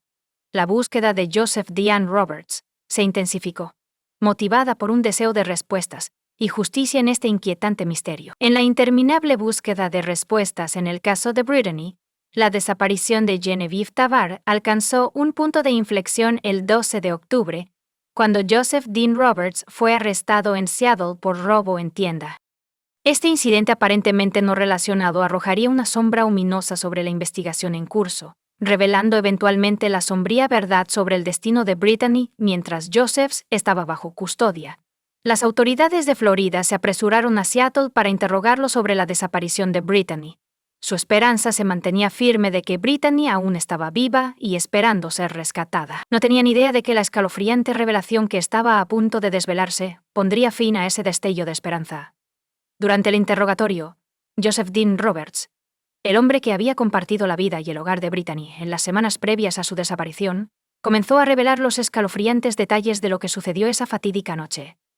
Según la confesión de Joseph, una acalorada discusión estalló entre él y Brittany la noche del 6 de julio de 2010. La tensión aumentó, alcanzando un clímax aterrador cuando la ira se convirtió en violencia. En un momento de brutalidad, Joseph había recurrido a usar un martillo para golpear a Brittany en la cabeza varias veces, pero ella no había muerto de inmediato. Joseph relató con un escalofriante desapego que Brittany aún estaba viva, aunque brevemente, en un giro espeluznante. Joseph describió haber tomado un cuchillo de la cocina, con la intención de silenciar a la mujer que una vez le había brindado refugio y amabilidad. Joseph utilizó un objeto afilado para asestar el golpe mortal en el cuello. Las secuelas de este crimen atroz fueron una escena de horror indescriptible. Había sangre por todas partes. José necesitaba actuar rápidamente para cubrir sus huellas, así que usó lejía y una gran cantidad de toallas para eliminar las horrendas pruebas de su crimen. La cantidad de sangre era tan grande que requirió 6 bolsas de basura para contener las consecuencias. En un escalofriante giro del destino, el plan original de Joseph era esconder el cuerpo sin vida de Brittany en el ático. Sin embargo, se dio cuenta rápidamente de que sus restos eran demasiado pesados para llevarlos por las escaleras. En su lugar, recurrió a envolver su cuerpo sin vida en sábanas y bolsas de basura, dejándola trágicamente irreconocible. El cuerpo de Brittany fue entonces colocado en su propio coche. Sin embargo, la pregunta seguía siendo, ¿por qué había elegido Joseph acompañar a los queridos perros de Brittany en su siniestro viaje para ocultar su atroz crimen? La retorcida lógica de Joseph salió a la luz. Entendió que dejar los perros en casa de Brittany levantaría sospechas. Necesitaba ganar tiempo, desviar la atención de las atrocidades que había cometido. La vida de Brittany había terminado. Joseph emprendió un viaje sombrío con su cuerpo escondido en su propio coche y sus mascotas, que una vez amó, a su lado. Condujo el coche de Brittany, llevando sus restos, y abandonó su cuerpo en una zona boscosa desolada cerca de la Interestatal 95. Joseph intentó enterrarla, pero el terreno difícil hizo que el esfuerzo fuera inútil. En cambio, su cuerpo quedó expuesto. En una revelación inquietantemente casual, Joseph admitió que después de completar esta macabra tarea, regresó a casa cuando le preguntaron si se había ido a dormir. Su respuesta fue escalofriantemente directa. Sí, lo hice.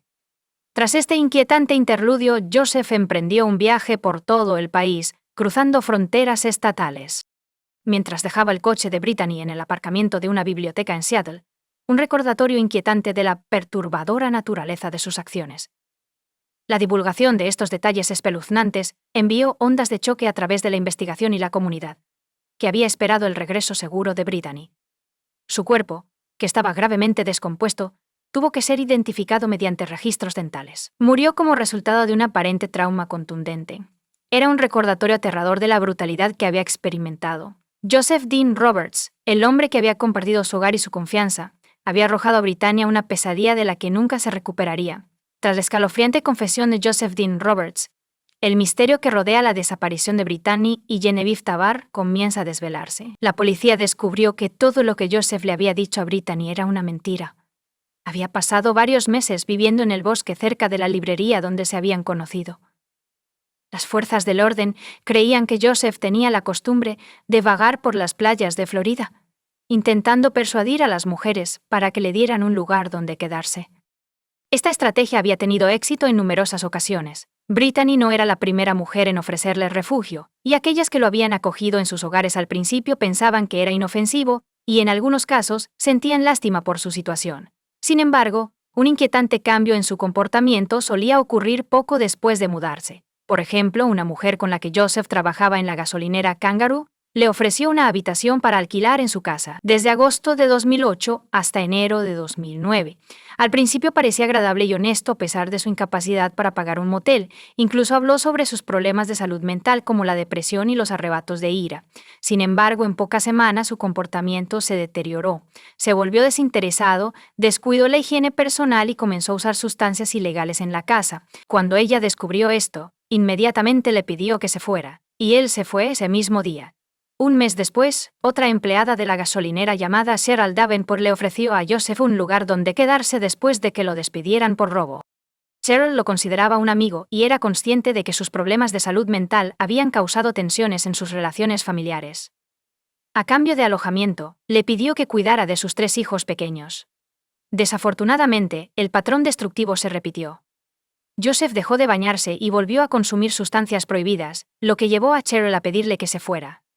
Durante este tiempo, Joseph se mudó con Brittany en circunstancias trágicas. Antes de que ella tuviera la oportunidad de pedirle que se fuera, él cometió un acto de violencia atroz, asesinándola brutalmente. Brittany no estaba al tanto del historial de problemas graves de ira de Joseph, lo que llevó a esta horrible tragedia. El relato de Joseph sobre el brutal asesinato de Brittany provocó su arresto inmediato. La gravedad del crimen que había cometido era obvia, y el sistema legal se movió rápidamente para responsabilizarlo por sus horrendos actos. Joseph inicialmente se declaró no culpable de asesinato en primer grado, preparando el escenario para un juicio que demostrara su culpabilidad más allá de toda duda razonable. Sin embargo, a medida que el caso avanzaba, las discusiones y argumentos legales se volvieron más prominentes. Las preguntas sobre el estado mental de Joseph, las circunstancias que rodearon el crimen y la búsqueda de justicia llevaron a un momento decisivo en el caso. En última instancia, la Fiscalía y la defensa llegaron a un acuerdo significativo y aceptaron una declaración de culpabilidad por un cargo menor. Joseph Dean Roberts, el hombre que mató a Brittany en un acto de violencia indescriptible, se ha declarado culpable de asesinato en segundo grado. Esta declaración representó un punto de inflexión significativo en el caso. El tribunal aceptó la declaración y lo condenó a una pena de 30 años en una instalación correccional estatal de Florida. Aunque este resultado puede que no haya proporcionado la plena medida de justicia que los seres queridos de Brittany esperaban, sí aseguró que Joseph fuera responsabilizado por su crimen atroz. Pasaría décadas en prisión, pagando por la vida que había tomado y el sufrimiento que había causado a la familia, amigos y la comunidad de Brittany, que se había unido en su memoria. Comparte tu opinión con nosotros en los comentarios y suscríbete al canal para más.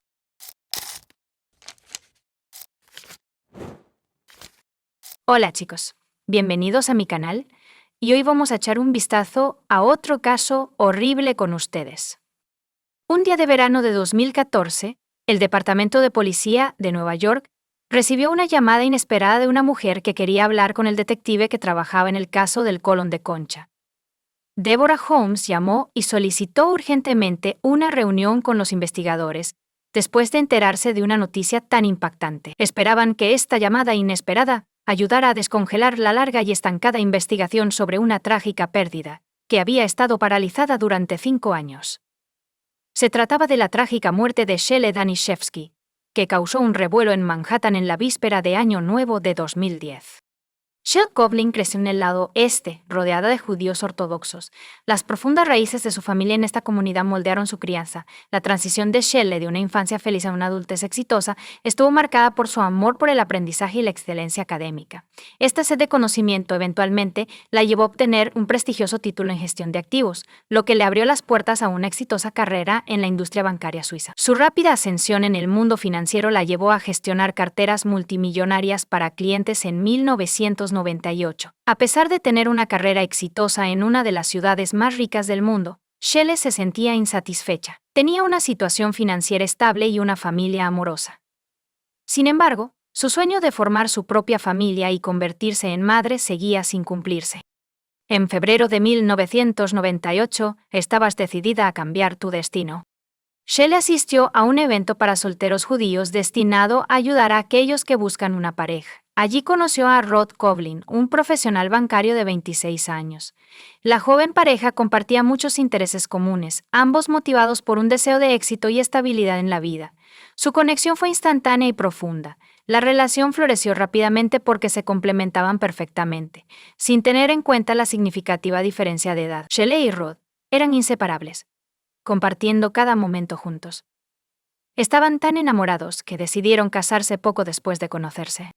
A pesar de que algunos conocidos pensaban que Rod y Shelley habían tomado una decisión apresurada, todo se sentía bien. La feliz pareja pronto dio la bienvenida a 2 hermosos hijos, un niño y una niña, para completar su familia. En la víspera de Año Nuevo de 2009, la vida idílica de la familia Coughlin se vio destrozada por un trágico accidente que mató a Shelley. Al principio la policía pensó que fue un accidente extraño. Estaban convencidos de que solo era eso a primera hora del 31 de diciembre. En la comisaría de Manhattan, 2 oficiales están terminando su turno nocturno y están tomando café para hablar sobre sus planes para las vacaciones. Sin embargo, la atmósfera pacífica se interrumpió abruptamente a las 7:30 am. Una llamada telefónica urgente. Rodney Coughlin, en un estado de pánico, informó a los oficiales del Upper West Side sobre extraños sucesos, incluyendo el descubrimiento de que su exesposa, Shelley Danishefsky, estaba muerta en su bañera sumergida en agua manchada de sangre. Los servicios de emergencia esperaban que Rod pudiera ayudar a salvar a la víctima. Siguiendo las instrucciones telefónicas del operador, Rod la sacó del agua e intentó reanimarla. Pero pronto quedó claro que salvar su vida no era posible. El cuerpo de Shelley permaneció frío e inmóvil. Un Rod angustiado la envolvió en una manta que encontró en el dormitorio y esperó a que llegara la policía. Así, El 31 de diciembre de 2009, Manhattan fue testigo de un evento desgarrador en la vida de Rod Coughlin. La policía respondió rápidamente al incidente. Al llegar, evaluaron rápidamente la situación y acordonaron una calle principal en Manhattan. Fueron recibidos por una lujosa casa a solo unos pasos del parque de la ciudad. El Upper West Side era conocido por su seguridad, por lo que los oficiales asumieron que la muerte de Shelley Danishevsky era otro trágico caso de autolesión. Cuando entraron al apartamento, descubrieron juguetes infantiles esparcidos por todas partes, lo cual no era sorprendente dado el próximo feriado. Luego fueron al baño, donde el cuerpo de una mujer estaba envuelto en una manta por su esposo. Rod acababa de sacar el cuerpo del agua, como lo evidencian el agua ensangrentada en la bañera y el suelo mojado. Había una herida sangrante en la parte trasera de la cabeza del caparazón. Los oficiales inspeccionaron el baño y descubrieron una puerta de armario abierta con una bisagra rota, lo que implica que la mujer pudo haberse resbalado y arrancado la puerta mientras intentaba sostenerse de ella. Los expertos forenses llegaron poco después y realizaron un examen minucioso para descartar cualquier otra causa potencial del trágico incidente. Después de un examen exhaustivo, determinaron que no hubo un allanamiento ni signos de lucha. Los investigadores estaban cada vez más inclinados a creer que la muerte de Shell fue un accidente. El detective que trabajaba en el caso decidió hablar con los miembros de la familia. Durante su interrogatorio, se reveló que la hija de 9 años de Shelley y Rod fue la primera en descubrir el cuerpo de su madre y estaba traumatizada y conmocionada por lo que vio. La niña pudo contarle al oficial de policía exactamente lo que había sucedido. Resultó que la noche anterior, ella y su hermano menor habían dormido en la cama de su madre, lo cual es bastante común. Cuando se despertó en medio de la noche y notó la ausencia de su madre, fue a buscarla y descubrió la escena aterradora en el baño. La niña, aterrorizada, contactó inmediatamente a su padre para pedir ayuda. Rod y Shelley se habían separado recientemente, y él se había mudado a un nuevo apartamento en el mismo piso del mismo edificio. Para llegar a su apartamento, solo necesitaba cruzar el pasillo. La niña llamó a su padre, que estaba cerca, y llegó de inmediato. Cuando entró al baño, sacó el cuerpo de Shelley del agua y pidió ayuda. El relato de la niña era exactamente lo que Rod había descrito, confirmando la teoría de una muerte accidental. La policía informó a los familiares de Shell sobre el trágico incidente, lo que dejó a todos en shock. La autopsia y el examen forense estaban programados para el día siguiente al descubrimiento del cuerpo. Sin embargo, sorprendentemente nunca ocurrió. Cuando el médico forense llamó a los investigadores para comenzar el examen, se sorprendió al enterarse de que, a pesar de la necesidad, el procedimiento no se llevaría a cabo. Esto desconcertó al examinador, quien se preguntó cómo podía haber sucedido esto. Un rabino de la sinagoga había intervenido. Contactó a una organización encargada de los entierros judíos ortodoxos, que luego solicitó permiso a la policía para acceder al lugar de la tragedia, con el fin de ejercer los derechos religiosos garantizados por la fe de la familia de la víctima.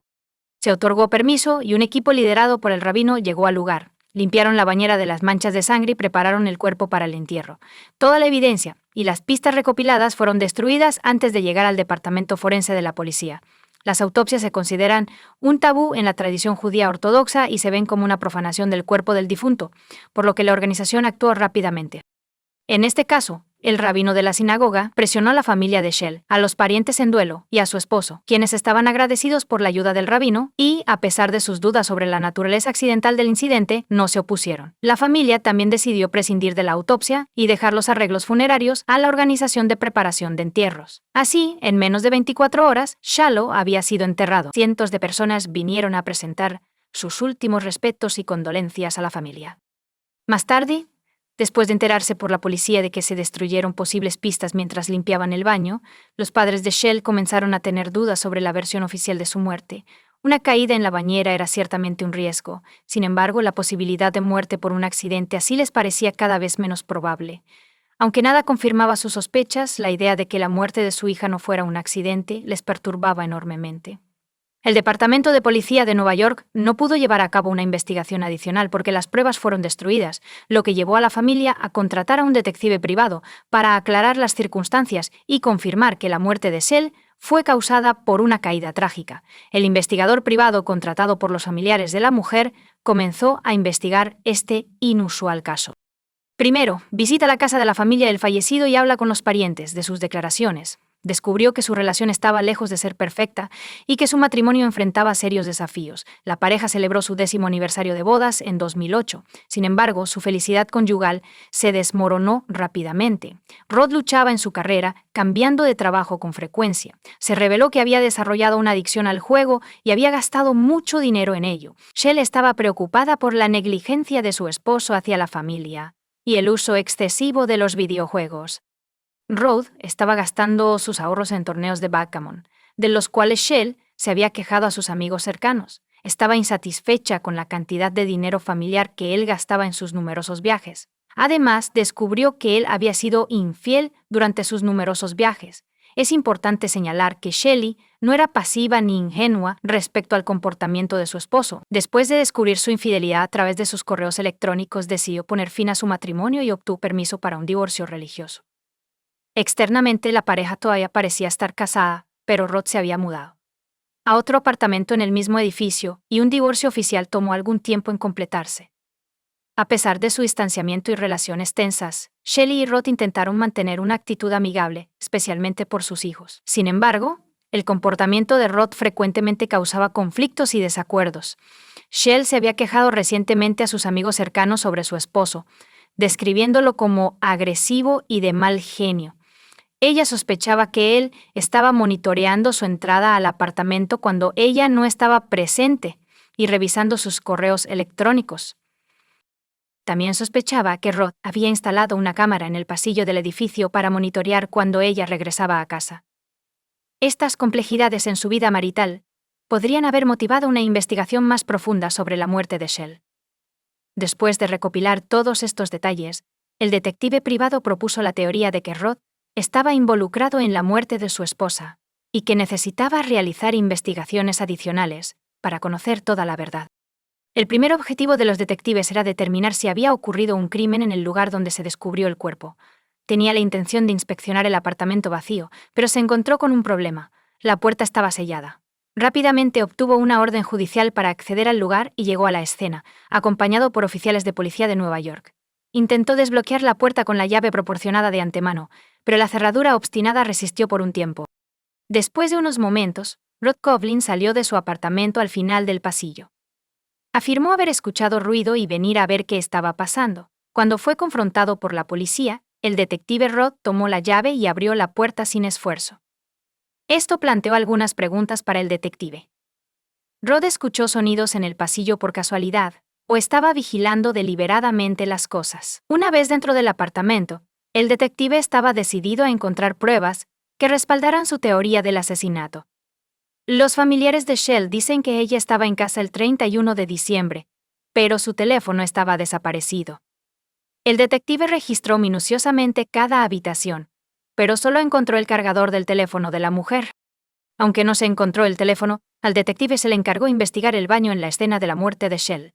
Prestó especial atención a la bisagra que los investigadores sospechaban que ella había cortado durante una caída.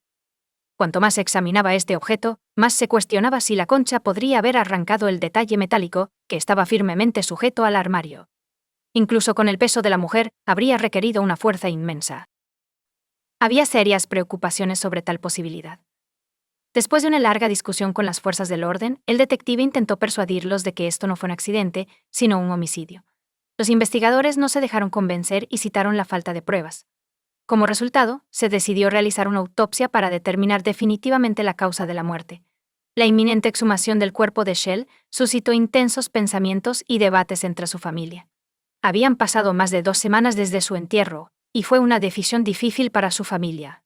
En la fe judía, tales intervenciones se ven negativamente, y los líderes religiosos a menudo se oponen a ellas. La familia necesitaba tiempo para tomar su decisión. A pesar de las prohibiciones, creían que era fundamental conocer la verdad sobre la muerte de su hija y dieron su consentimiento para la exhumación. Sin embargo, este paso se complicó no solo por consideraciones morales, sino también porque llevar a cabo la exhumación requería una orden especial de la Fiscalía, la cual fue difícil de obtener. A pesar del consentimiento de la familia, se tardó casi 3 meses en obtener los documentos necesarios. Se realizaron la exhumación y la autopsia. Los resultados fueron sorprendentes. El examen reveló que Shell murió como resultado de asfixia causada por una estrangulación violenta que había roto los huesos de su cuello. Como resultado, la versión oficial de su muerte cambió. Su muerte ya no podía considerarse un accidente, y la joven fue oficialmente identificada como víctima de un asesinato.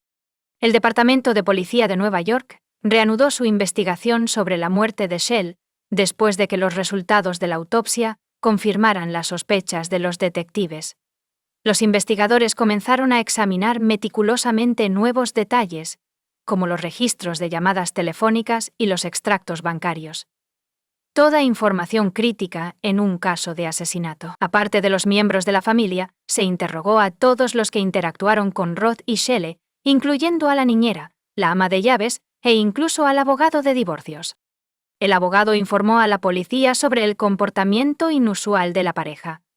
Roth afirmó en la primera audiencia de divorcio en mayo de 2009 que no podía pagar la pensión alimenticia debido al desempleo.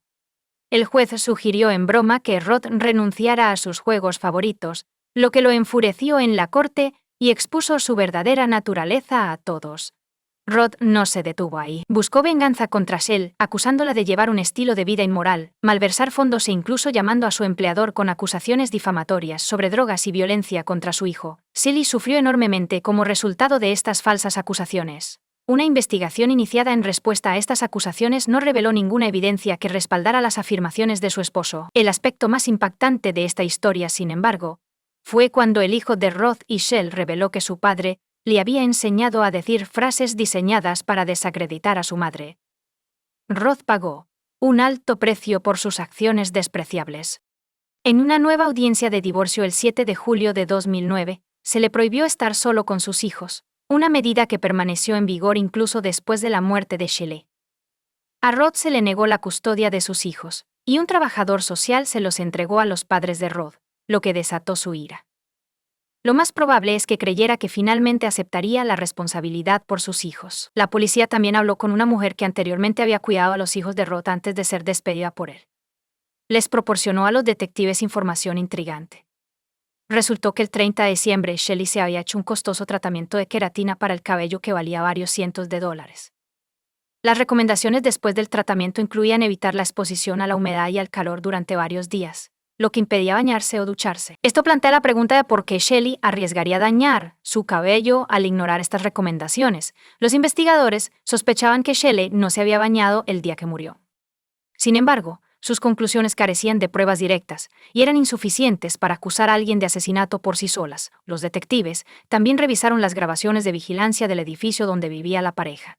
El día del asesinato, notaron el comportamiento inusual de Roth. A las 4 de la mañana, salió de su apartamento vestido como si fuera a salir. Regresó después de un tiempo. El vigilante nocturno en la entrada del edificio, que fue interrogado, encontró inusual la salida de Roth en la madrugada porque nunca había salido tan temprano antes. El vigilante recordó que Roth le preguntó si necesitaba algo, a lo que él respondió que no. Sin embargo, Roth regresó unos minutos después con barras de chocolate y se las ofreció. Los investigadores creían que las acciones de Roth eran deliberadas para crear una coartada para sí mismo.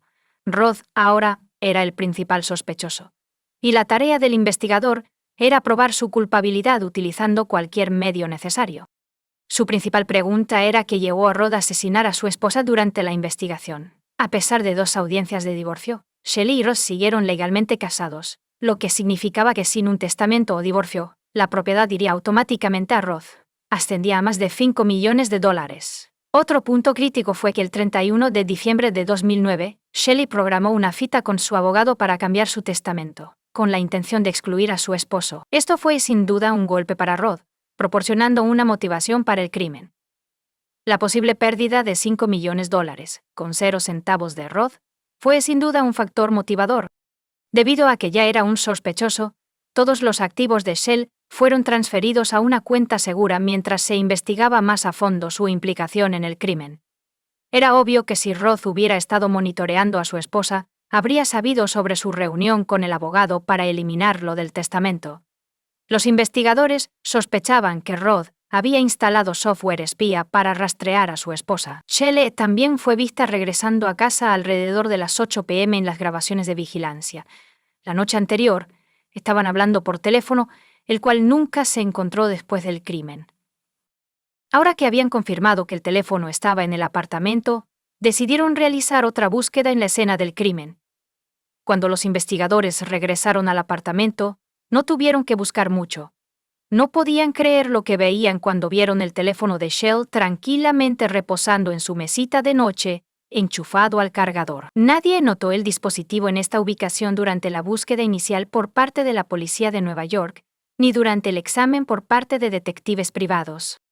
Además, durante búsquedas anteriores los investigadores fotografiaron la habitación, pero el teléfono no estaba en la mesita de noche. Solo había una explicación. Rod había devuelto el teléfono móvil al apartamento sellado. No estaba claro si esto era un error tonto o una provocación deliberada a la investigación.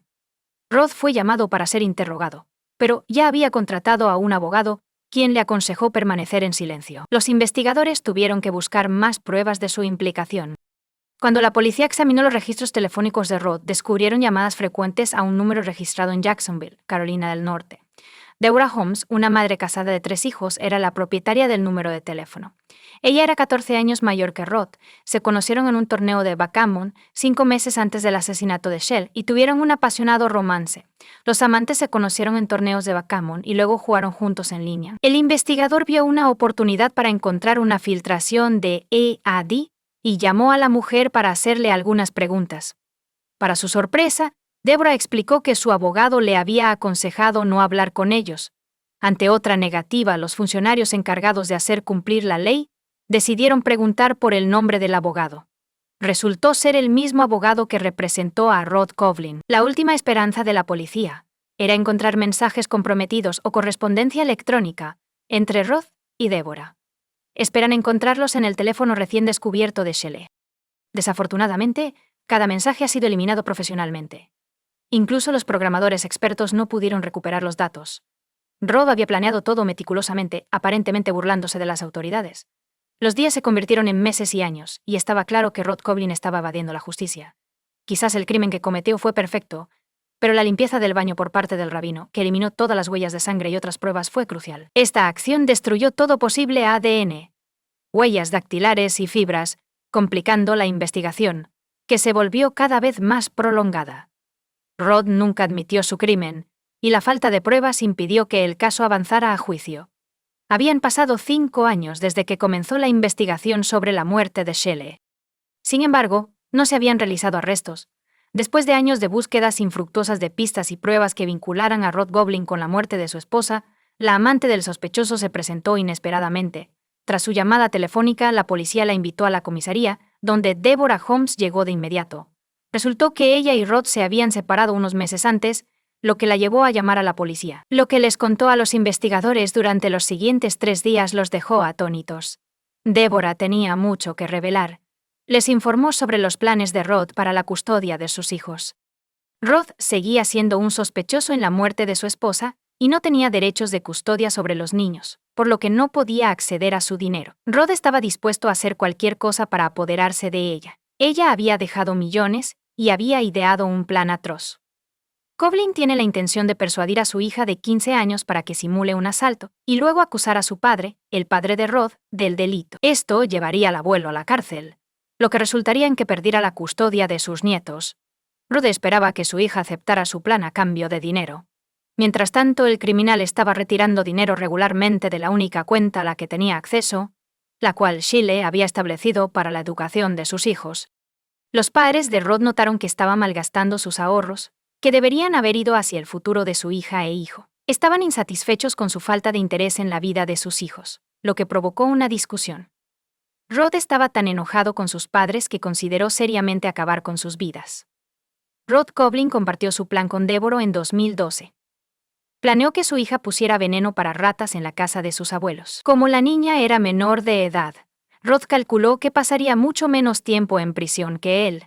Deborah persuadió a su amante para que abandonara sus malas intenciones. Después de esto, Rod tuvo varias otras ideas.